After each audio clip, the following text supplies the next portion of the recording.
Some skincare advice may sound harmless, but can actually cause damage. Krista takes a look at some common skincare myths and gets the facts from Aria Dermatology's Dr. Victoria Moss. Social media is full of skincare tips, but which ones can you actually trust and what is actually true? We're back now with board-certified dermatologist Dr. Moss, who's going to help break down 5 different skin myths that you might not know you shouldn't be following. Good morning. Good morning. Thanks for coming back. Thanks for having me. Okay, Dr. Moss, so there's a lot of myths out there on social media. There's a lot of tips on social media. There's a lot of advice that people give. What are the benefits and maybe not so beneficial to listening to what's on social media? So I think there's some really good information on social media, but I also think that there's a lot of garbage on social media. I think it's really easy to get kind of stuck in that loop of thinking that people who are on social media are skincare experts, but really the true experts are going to be board-certified dermatologists. So if you are going to follow people on social media, probably very important to follow the board-certified dermatologists. So let's go through these myths now. So myth number 1, I need to wait until the UV is at its max before I go tanning. That is absolutely false. And this is probably the most alarming and concerning one that I see on social media. The UV index is there to give us an idea of when the sun's rays are the tannest. It doesn't mean that you're going to get the most beautiful tan when the UV index is high. It means that you are going to get the maximum amount of sun damage in the shortest amount of time. So people are using it absolutely the wrong way. Really, what you're supposed to be doing is avoiding the sun when the UV index is high. Myth number 2, and I've heard this one. A base tan protects my skin. It is false. Oh, no! So by definition, a suntan is actually UV damage. And so even a little bit of a tan is a sign of your skin's cry for help. A tan actually only gives you an SPF of 4. So it's not going to be enough to protect your skin. It is far better to wear sunscreen than to get a base tan. But so base tan actually gives me an SPF of 4? 4. So when I put 50 on, it's 54. That makes it feel a little bit better, right? It's not additive. Dang it. All right, myth number 3, natural products are always safer. So false. So natural products can be a good thing to use, but I tell patients all the time that poison ivy is natural.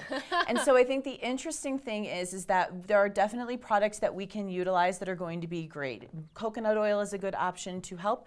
But what we often can see is that natural products can sometimes be irritating to the skin and also can cause an allergic contact dermatitis. So the things that we're trying to use to actually make our skin better can actually make things worse. I've seen contact dermatitis to ylang-ylang oil, coconut oil, vitamin E, tea tree oil, you name it. Wow, that's a lot of different things that you would think, because everyone talks about how being natural is way better. Might not necessarily be the case. It can be a great adjunct to what you're using, but it also doesn't mean that a one size fits all.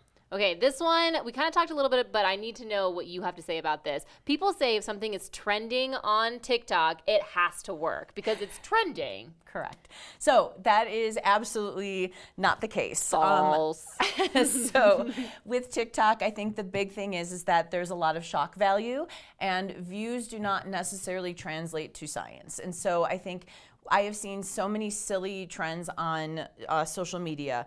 Beef tallow, banana peels, lime juice, which is very concerning because lime juice in the presence of sun can actually cause what's called a phytophotodermatitis, which actually can cause blistering and rash in the skin. Yeah, when we were younger, we used to put that in our hair because it was supposed to bleach it. 100%. I'm not putting that on my skin.